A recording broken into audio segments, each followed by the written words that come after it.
कभी कभी इंसान की सबसे बड़ी आजमाइश उसकी सबसे बड़ी नेमत से ही शुरू होती है। अल्लाह ताला ने जुड़वां भाइयों को हम शक्ल बनाया, एक जैसी शक्ल, एक जैसी आवाज, एक जैसे चेहरे। मगर इंसान जब अल्लाह की दी हुई पहचान को गुनाह की चादर बना ले तो फिर हलाल और हराम की लकीर मिटने लगती है। ये कहानी है दो हम शक्ल भाइयों की, जिनका निकाह तो अलग अलग औरतों से हुआ, लेकिन जब शक्लें मिलती हों तो कदम बहकना आसान होता है। और फिर वो हर रात अपनी बीवियां बदलते रहे और बीवियां खामोश रहती रहीं, ना कोई चीख, ना कोई गवाही, क्योंकि शक और गुनाह का सबसे खतरनाक चेहरा वो होता है जो अपने ही घर में, अपने ही बिस्तर पर बैठा हो और पहचान में भी ना आए। लेकिन सवाल ये है, जब नीयत में ही फरेब हो तो क्या निकाह भी गुनाह बन जाता है? चलिए आज जानते हैं एक ऐसी दास्तान जो सिर्फ रिश्तों की नहीं बल्कि पहचान, इम्तिहान और इंसानियत की भी एक खतरनाक तस्वीर है। क्योंकि कुछ कहानियां सिर्फ सुनने के लिए नहीं होती,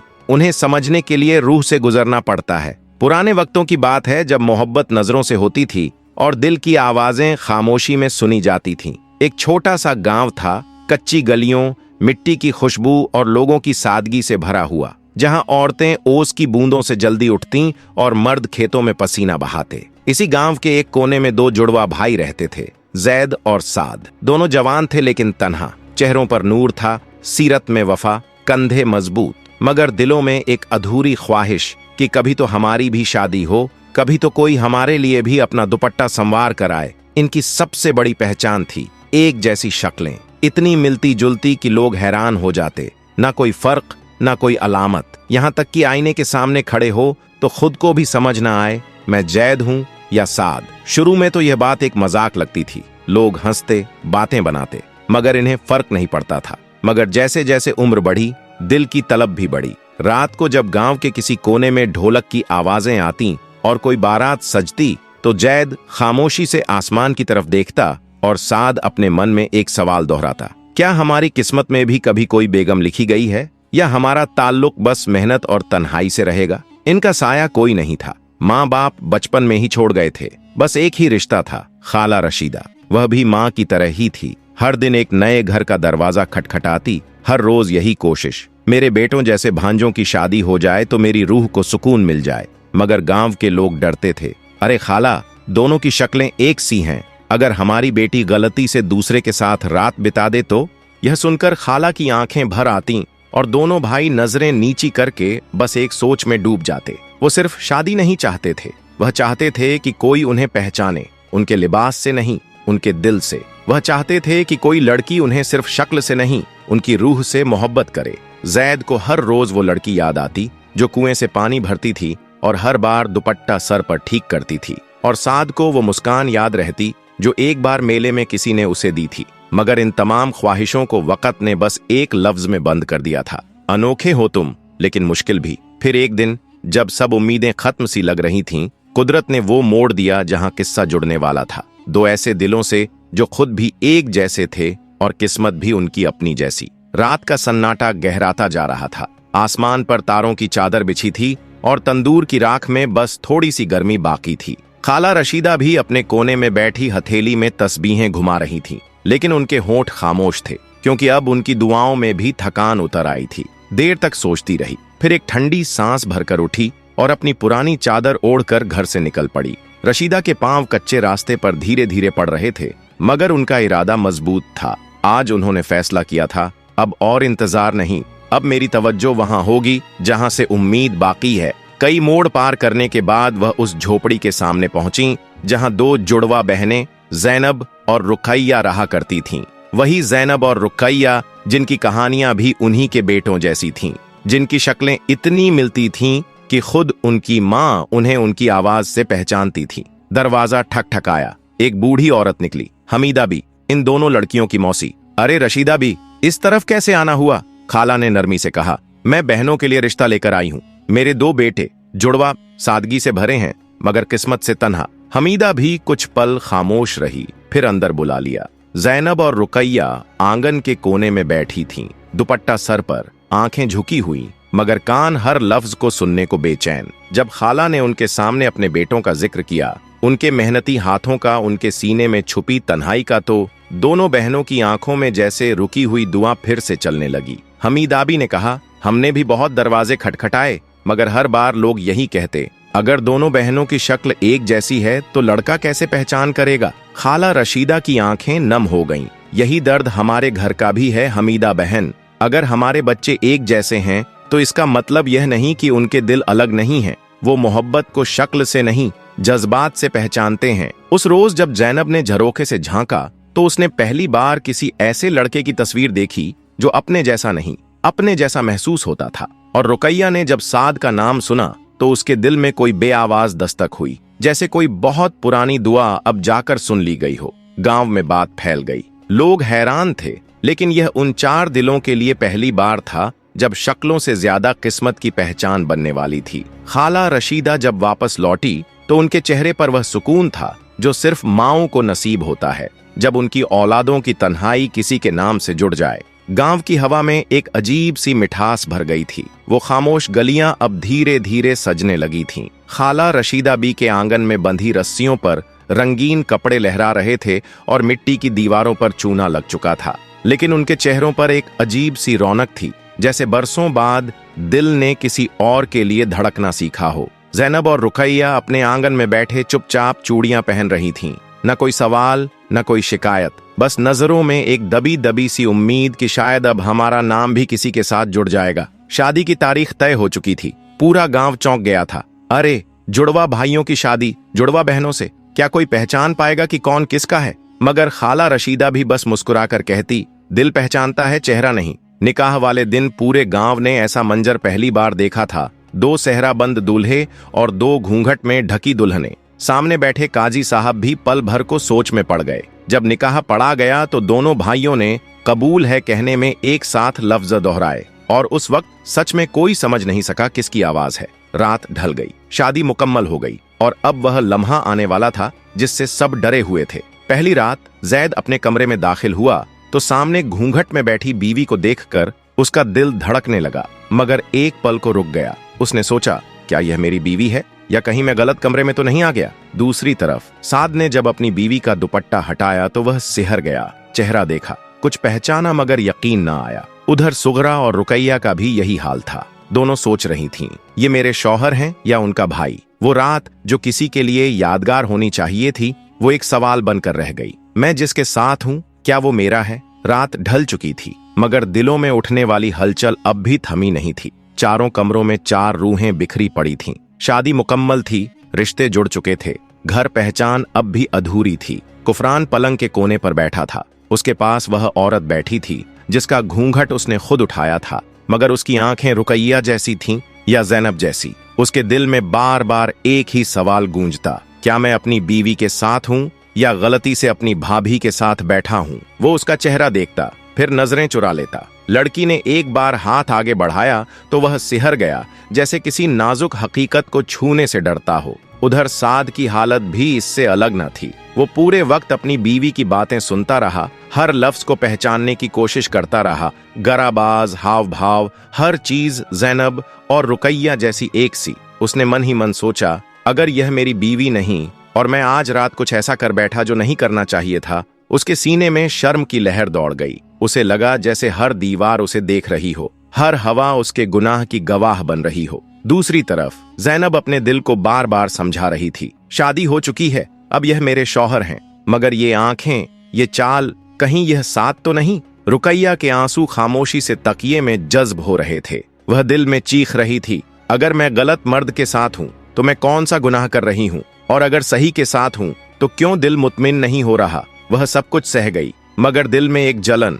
एक डर, जिसने सुहागरात को ख्वाब से निकालकर सवाल बना दिया था। कई घंटे गुजर गए, मगर ना किसी ने हाथ थामा, न कोई लफ्ज बोला, न किसी रिश्ते ने खुद को साबित किया। चारों दीवारें गवाह थीं कि मोहब्बत शक्लों से नहीं, यकीन से होती है, और जब शक दिल में आ जाए तो रिश्तों का जिस्म भी बेजान हो जाता है। रात अपने मुकाम पर थी कि लौ थकी थकी सी कांप रही थी, और चारों दिल अब तक उस सवाल में उलझे हुए थे जिसका कोई जवाब उनके पास नहीं था। लेकिन फिर वो सब अपने अंदर से एक आवाज सुनते हैं, एक कमजोर सी मगर सच्ची आवाज, जो भी हो जाए आज की रात तो मनानी है। रस्म मुकम्मल तभी होती है जब सुहाग रात भी पूरी हो। कुफरान ने अपना सर झुका लिया। आंखें बंद की और दिल को समझाया, अगर यह मेरी बीवी है तो मोहब्बत होगी, और अगर नहीं तो यह गलती मेरी नहीं मुकद्दर की होगी, और अल्लाह गलती से हुए गुनाह को माफ कर देता है। उसने अपनी बीवी के हाथ को धीरे से पकड़ा। जिस्म कांपा मगर होठों पर कोई शिकवा न आया। साद ने भी तकिए में मुंह छुपाकर खुद से कहा, अगर आज पीछे हट गया तो पूरी उम्र शक की आग में जलता रहूंगा। चलो जो है उसे कबूल कर लेते हैं, शायद यही मेरा नसीब है। उधर जैनब और रुकैया भी अपने रेशमी लिबास में सिमटी हुई थीं, लेकिन अब उनके दिल की आवाज भी बदल चुकी थी। जैनब ने खुद से कहा, शादी हो गई, अब जो भी है यही मेरा शौहर है।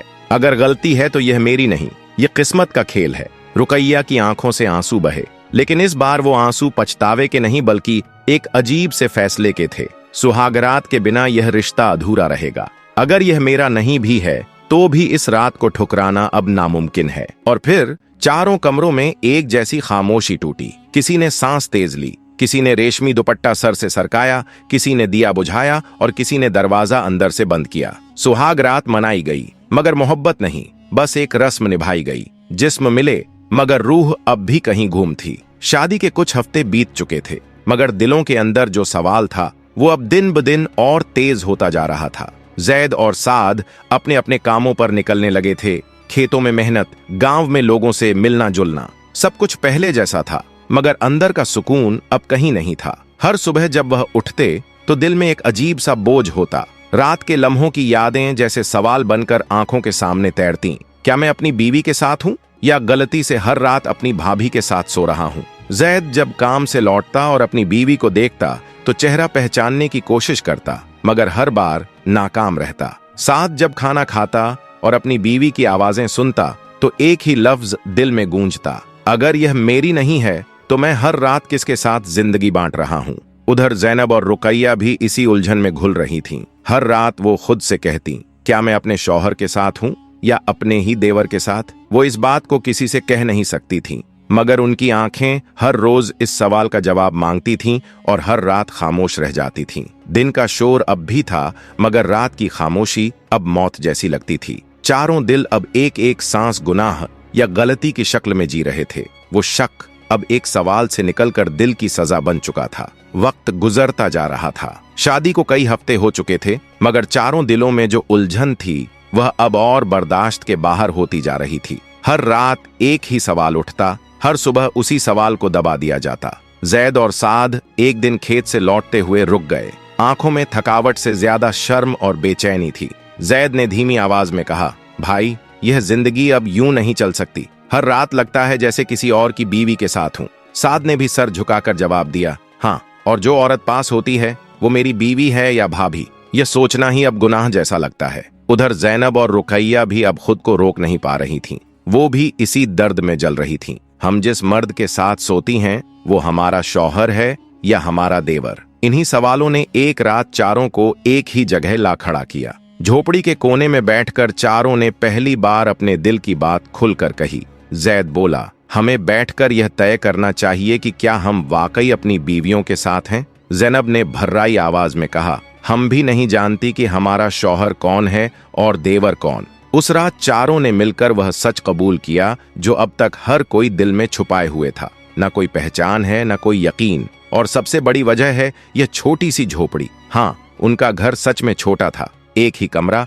एक ही छत, न कोई दीवार, न पर्दा, न कोई ऐसा हिस्सा जिससे यह जाना जा सके कि इस कोने में कौन सोता है और उस कोने में कौन। पुराने जमाने की बात थी जब तमन्नाएं सादा होती थीं और घर के अंदर की जिंदगी ज्यादा सवाल नहीं पूछती थी। इसीलिए उस रात चारों ने एक फैसला किया, अगर हमसे गलती हो रही है तो वह जानबूझकर नहीं, हालात की वजह से हो रही है। आज के बाद हम यह नहीं सोचेंगे कि कौन अपनी बीवी के साथ है और कौन अपनी भाभी के साथ। जैनब और रुकैया ने भी सर हिलाकर हामी भर दी। अब हम यह नहीं पूछेंगे कि हम अपने शौहर के साथ हैं या अपने देवर के साथ, मगर वो सिर्फ लफ्जों में था। वक्त के साथ दिलों में फिर वही बात सर उठाने लगी। जिस औरत के साथ मैं सोता हूँ, क्या उसी के साथ मेरा भाई भी सोता है? क्या मेरी बीवी सिर्फ मेरी है या वह मेरी बीवी भी है और मेरे भाई की भी? हर दिल में अब एक नई तड़प, एक नई जलन पनपने लगी थी और यही वह लम्हा था जहां उन्हें महसूस हुआ यह ठीक नहीं है, हमें इसका कोई ना कोई हल निकालना ही होगा। आखिरकार कई रातों की तन्हाई, कई खामोश आंसुओं और 4 दिलों की बेजारी के बाद उन्होंने एक फैसला किया। जैद और साद अब और इस उलझन में जीना नहीं चाहते थे। एक शाम दोनों भाई आमने सामने बैठे, एक चुप, दूसरा गमगीन। फिर साद ने कहा, हमें अलग हो जाना चाहिए। अगर हम अलग रहेंगे तो शायद यह शक, यह डर, यह गुनाह जैसा एहसास। थोड़ी देर सोचा, फिर गहरी सांस लेते हुए बोला, हाँ, कम से कम अब यह तसल्ली तो होगी कि जिस औरत के साथ हूं शायद वही मेरी बीवी है। कुछ दिन बाद साध ने एक छोटी सी जमीन का टुकड़ा साफ किया, पुराने लकड़ी के खंभे इकट्ठा किए और खुद अपने हाथों से एक नई झोपड़ी खड़ी कर ली। वो झोपड़ी बड़ी नहीं थी, बस 4 दीवारें, एक छत और एक टाट का दरवाजा। मगर उसके लिए वह छोटी सी जगह एक नई शुरुआत थी। एक उम्मीद थी कि अब सब सही हो जाएगा। जैद पुराने घर में ही रह गया और दोनों बहनें भी अपने अपने शौहरों के साथ उस झोपड़ी की तकसीम के साथ बंट गईं। गांव में लोग बोले, अच्छा किया, अब मामला हल हो गया होगा। मगर हल नहीं हुआ। नई झोपड़ी में बैठा साद रात को नींद में करवट बदलते हुए सोचता, क्या मैं वाकई अपनी बीवी के साथ हूं, या जो औरत अब भी भाई के घर में रह रही है वही मेरी थी। उधर जैद भी जब अपनी बीवी का चेहरा देखता तो दिल के अंदर से एक सवाल उठता, या वो जो साद के साथ चली गई शायद वो मेरी थी। अब दोनों भाइयों के बीच दीवार तो आ गई थी, मगर दिलों के अंदर का वहम अब भी जिंदा था। नया घर होने के बावजूद शक अब भी बिस्तर के सिरहाने बैठा मुस्कुरा रहा था। अलग होने का जो फैसला लिया गया था वो कुछ वक्त के लिए जैसे एक सुकून की सांस थी, मगर अब वो सुकून भी एक बोझ बन चुका था। जैद अब भी उसी पुरानी झोपड़ी में रह रहा था, जहां हर दीवार उसके शक की गवाह थी और हर कोना उन लम्हों को समेटे बैठा था जिनमें वह पहचान ढूंढता रहा, मगर कभी हासिल नहीं कर सका। साध नई झोपड़ी में था, एक अलग ठिकाना, एक नई जगह, मगर वो झोपड़ी भी अब उसे कैद सी लगती थी, क्योंकि जिस औरत के साथ वो रहता था उसकी पहचान आज भी धुंधली थी। हर रात जब साद अपनी बीवी के पास लेटता तो एक ही सवाल उसे घेर लेता, क्या सच में यह मेरी बीवी है, या हर रात मैं अपनी ही भाभी के साथ हमबिस्तर होता हूँ। जैद भी हर सुबह अपने दिल से यही पूछता, क्या वह औरत जो मेरे साथ रहती है वही है जिससे मेरा निकाह हुआ था, या वह तो अब साद के साथ है। उधर जैनब और रुकैया भी अब इस शक और बेचैनी में जीती थीं। एक अरसा बीत चुका था, 1 से 1.5 साल तक का वक्त गुजर गया था, मगर आज भी उनके दिल में वही सवाल जिंदा था। जैनब तन्हाई में फूट फूट कर रोती थी, क्या मैं वाकई अपने शौहर के साथ हूँ, या मेरा देवर ही हर रात मेरा जिस्म छूता है। रुकैया के लब खामोश रहते, मगर उसकी आंखें बोलती थीं, जिस मर्द के सीने पर मैं सिर रखती हूँ, क्या वो मेरा शौहर है या मेरी बहन का। फिर एक दिन चारों ने एक बार फिर बैठने का फैसला किया। इस बार सबका चेहरा थका हुआ था, दिल बोझिल थे और लफ्ज जैसे कांपते हुए निकल रहे थे। जैद ने कहा, हमें फिर से बात करनी होगी, ये शक अब हमारी रूह तक पहुंच चुका है। साद ने भी सर झुकाकर कहा, क्या हम अब भी सही इंसान के साथ रह रहे हैं, या हम एक दूसरे की बीवियों के साथ जिंदगी बिता रहे हैं। जैनब ने आंसू पोंछते हुए कहा, हम भी नहीं जानती क्या मैं अपने शौहर के साथ हूँ या अपने देवर के साथ। रुकैया की आवाज कांप गई, अगर शादी की पहली रात हम कुछ कर लेते, कोई निशानी, कोई अलामत रख लेते, तो आज यह दिन न देखना पड़ता। मगर अब वक्त गुजर चुका था, 1 साल से ज्यादा का अरसा बीत गया था। न कोई तस्वीर थी, न कोई लिबास याद था, न कोई आवाज अब अलग लगती थी। चारों बैठे थे, शायद कोई हल निकल आए, मगर इस बार उनके पास कोई हल नहीं था। सारे दरवाजे बंद हो चुके थे, सिवाय एक के, जो अब सिर्फ अंदर से खुल सकता था, दिल की सच्चाई से या रब की रहमत से। वो शाम भी किसी और शाम जैसी ही थी। सूरज ढल रहा था, हवा में हल्की सी ठंडक थी, मगर 4 दिलों में जो सर्दी थी वो अब रूह तक उतर चुकी थी। अलग हो जाने, बैठकर बात करने, हर रास्ता आजमा लेने के बाद अब चारों को यकीन हो गया था, अब कोई हल नहीं बचा। अब तो यह भी साफ हो गया था कि न कोई अलामत रही, न कोई निशानी, न लिबास याद, न आवाज में फर्क। अब तो यह जानने का कोई जरिया ही नहीं बचा कि कौन मेरी असली बीवी है और कौन भाभी। जैद और साद अब अपने अपने काम पर जाने लगे थे, मगर जिस्म काम करता था, दिल अब भी उसी गुमराह रास्ते पर खड़ा था। रातें अब पहले से भी भारी हो चुकी थीं, क्योंकि अब उनके पास न सवाल का जवाब था, न जवाब का रास्ता। जैनब और रुकैया भी अब खामोशी से दिन काटती थीं, न कोई शिकवा, न कोई सवाल, मगर आंखों में हर वक्त एक ही साया तैरता था, क्या हम अपने शौहर के साथ हैं या अपने देवर के साथ अब तक जी रहे हैं। फिर वक्त ने 1 महीना और गुजर दिया, या शायद 1.5 महीना, खामोशी में लिपटा हुआ वक्त, जहां हर लम्हा सिर्फ अंदर ही अंदर तड़पता रहा। फिर एक दिन जैद मस्जिद से वापस आया तो बहुत थका हुआ लग रहा था, न सिर्फ जिस्म से बल्कि रूह से।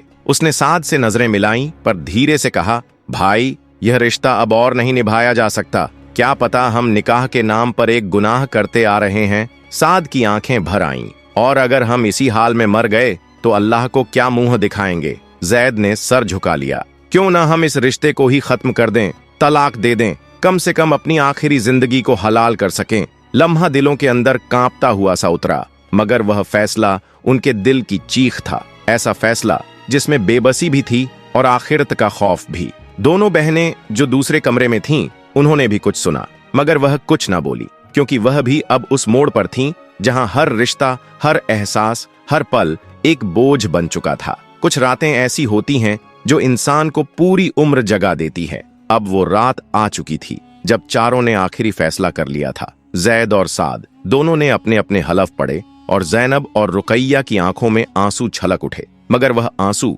अब बेबसी के नहीं बल्कि एक हलाल फैसले की तस्लीम थे। चारों ने एक दूसरे से खुलकर तलाक का इजहार किया। ना कोई लड़ाई, ना कोई इल्जाम, बस एक ठंडी सी खामोशी जिसमें अंदर का सुकून जुबान से बड़ा था। कुछ दिन गुजरे, गांव वालों ने तरह तरह की बातें की, मगर दिलों में एक अजीब सा इत्मीनान था। अगर हम किसी हराम रिश्ते में जी रहे थे तो अब अल्लाह की नजर में पाक हो गए हैं। वो सब अलग हो गए, मगर रूह का बोझ अब धीरे धीरे उतरने लगा था। 1 साल बीता, शायद 1.5 साल। फिर एक दिन अल्लाह की गैबी मदद नाजिल हुई। जैद की शादी एक करीबी गांव की नेक लड़की से हुई। साद को भी अल्लाह ने एक सादा वहिया बीवी अता की। जैनब और रुकैया की भी शादियां ऐसे घरों में हुईं जहां ना कोई शक्ल की मुमासिलत थी, ना पहचान का धोखा। अब ये चारों अपने अपने घरों के सरबराह थे, मगर दिलों में एक ही बात हमेशा जिंदा रहती थी कि पहचान की एक गलती ने उन्हें कैसे गुनाह के करीब पहुंचा दिया था। हर साल जब वो रमजान आता